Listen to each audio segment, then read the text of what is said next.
justified as it might be, Gukurahundi offers this country an opportunity to redefine itself, an opportunity to rebuild itself, an opportunity to find ways, particularly amongst young people, to make a vow that similar injustices will not happen again. You know, the formation or the creation of the National Peace and Reconciliation Commission was a very good thought or idea by the citizens of this country, who basically said we need to put an investment in reconciling different ethnic groupings, different personalities or people that speak different languages. All of us as Zimbabweans, differences in languages have nothing to do with whether one becomes full or complete Zimbabwean. It's just a different language and a different location wherever you are.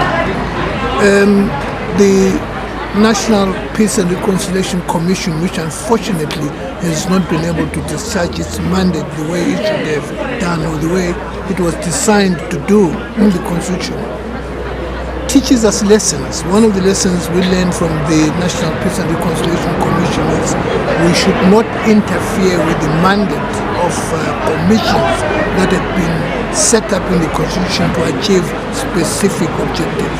That's lesson one. Hopefully young people, whenever they take over, will be mindful of the importance of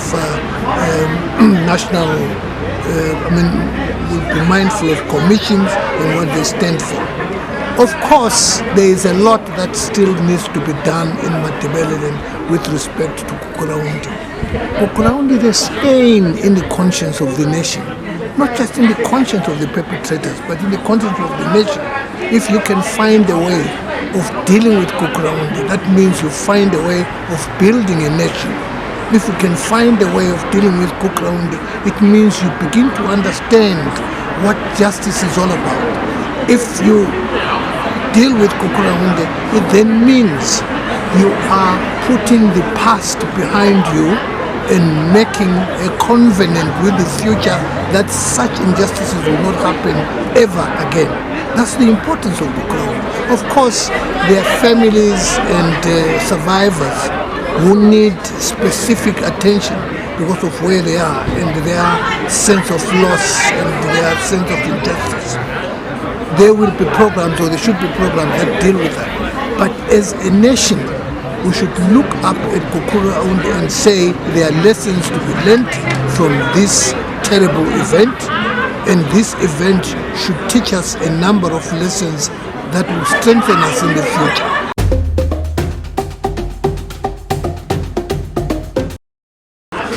There is nothing as important as one's vote, because there's just one vote.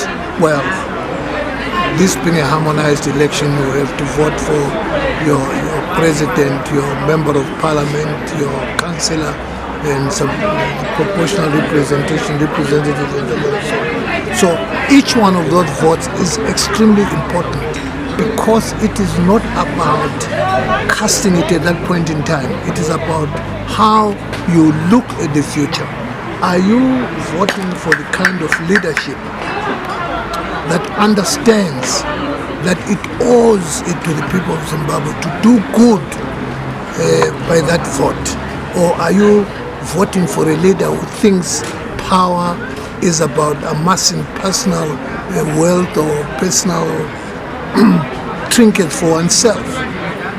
That vote that you cast confers responsibility to the person who is so elected. But that responsibility also lies with you. So you have to think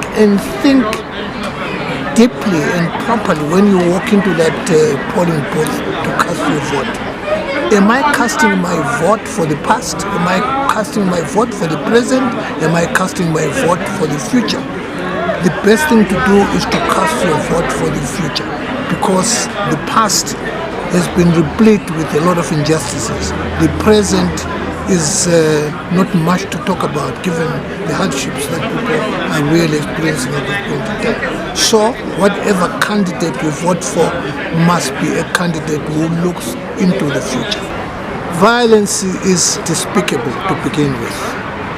Violence is an indication of mindlessness. Violence should be embarrassing to any to anybody that thinks beyond just the now. When you inflict pain on your brother or sister, what are you hoping to achieve?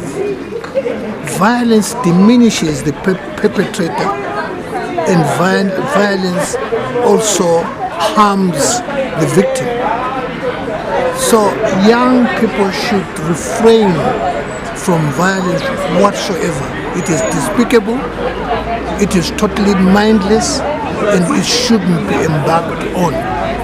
If you are a Zimbabwean that loves yourself to begin with, you eschew violence because you know it is filthy, you know it is unjust, and you know it is unfair, and you know it is not right to inflict pain on other people. So please, if you are a young person and you have the future in your hands and the future in your mind, simply refrain from violence.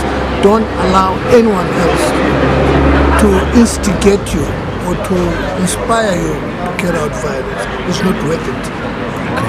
Thank you so much.